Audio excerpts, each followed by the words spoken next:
ಸ್ನೇಹಿತರೆ ನಮಸ್ಕಾರ. ನೀವು ನೋಡ್ತಿರ್ಬೋದು ನಮ್ಮ ಹೃದಯ ಭಾಗದ ಬೆಣ್ಣೆನಗರಿ ದಾವಣಗೆರೆಯಲ್ಲಿ ಅಜ್ಜಿ ಹಬ್ಬ ನಡೀತಾ ಇದೆ. ಇಂದು ಶುಕ್ರವಾರ ಬಹಳ ಅದ್ದೂರಿಯಾಗಿ ನಡೀತಾ ಇದೆ. ನೋಡ್ಬೋದು ಯಾವ ರೀತಿ ಜನ ಇದಾರಂತ, ಬಹಳಷ್ಟು ಜನ ಇದಾರೆ.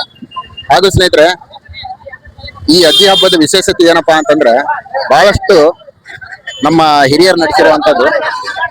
ಮನೆಯಲ್ಲಿ ಸುಖ ಶಾಂತಿ ನೆಮ್ಮದಿ ಕೊಡ್ಲಿ ಅಂತ ಈ ಹಬ್ಬ ಮಾಡೋದು ಹಿರಿಯರು. ಬಹಳ ಖುಷಿ ಆಗುತ್ತೆ. ಹಬ್ಬ ಮಾತ್ರ ಅದ್ದೂರಿಯಾಗಿ ನಡೀತಾ ಇದೆ. ನೋಡ್ಬೋದು ಯಾವ ರೀತಿ ಜನ ಇದಾರ. ಹಾಗೆ ನೋಡಿ, ಬೆಣ್ಣೆನಗರಿ ದಾವಣಗೆರೆಯಲ್ಲಿ ಮನೆಯಲ್ಲಿ ಈ ಹಬ್ಬ ಮಾಡೋದ ಕಾರಣ ಮನೆಯಲ್ಲಿ ಸುಖ ಶಾಂತಿ ನೆಮ್ಮದಿ ಕೊಡ್ಲಿ ಅಂತ ಈ ಹಬ್ಬದ ವಿಶೇಷತೆ. ಇದೋ ಅಜ್ಜಮ್ಮ. ಹಾಗೂ ಪ್ರತಿ ವರ್ಷಕ್ಕೆ ಒಂದ್ಸರಿ ನಡೆಯುವಂಥ ಹಬ್ಬ ಇದು. ಪ್ರತಿ ವರ್ಷನೂ ಮಾಡ್ತೀವಿ. ಮನೆಯಲ್ಲಿ ಶಾಂತಿ ನೆಮ್ಮದಿ ಸುಖ ಎಲ್ಲದೂ ಸಿಗುತ್ತೆ. ಹಾಗೂ ನಮ್ಮ ನಿಟ್ಟುವಳ್ಳಿ ದುಗ್ಗವ್ವನ ಗುಡಿ ಹತ್ರ ಬಂದರೆ ಇಲ್ಲಿ ಹಲವಾರು ದೇವಸ್ಥಾನಗಳು ಅದಾವು. ಒಂದಲ್ಲ, ನಿಜವಾಗ್ಲೂ ಇಲ್ಲಿ ನೀವು ನೋಡ್ತಿರ್ಬೋದು, ಶಿವಪ್ಪನ ಗುಡಿ, ಗಂಗಮ್ಮನ ಗುಡಿ, ಆಂಜನೇಯ ಸ್ವಾಮಿ ಗುಡಿ, ಹಾಗೂ ವಿಘ್ನೇಶ್ವರನ ಗುಡಿ, ದುಗ್ಗವ್ವನ ಗುಡಿ, ಹಲವಾರು ದೇವಸ್ಥಾನಗಳು ಅದಾವೆ. ಇಲ್ಲಿ ಬಂದುಬಿಟ್ರೆ ಯಾವುದೋ ನಾವು ಭೂಲೋಕಕ್ಕೆ ಬಂದುಬಿಟ್ಟಿದ್ದೀವಿ ಅಂತ ಅನಿಸುತ್ತೆ. ಅಷ್ಟು ಫೀಲ್ ಆಗುತ್ತೆ.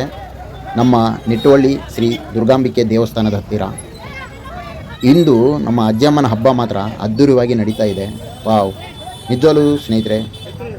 ಹಾಗೂ ಸ್ನೇಹಿತರೆ, ಮನೆಯಲ್ಲಿ ಈ ರೀತಿ ಮಣ್ಣಿನ ಕುಡಿಕೆ ಇಟ್ಟು ಹಾಗೂ ಅಜ್ಜಮ್ಮನ ರೂಪ, ಆ ತಾಯಿಗೆ ಹೂವಿನ ಅಲಂಕಾರ ಮಾಡಿ ನಾವು ಕಳಿಸ್ಕೊಡುವಂಥದ್ದು. ಎಲ್ಲರಿಗೂ ಸುಖ ಶಾಂತಿ ನೆಮ್ಮದಿ ಕೊಟ್ಟು ಕಾಪಾಡುವ ತಾಯಿ ಉದೋ ಅಜ್ಜ.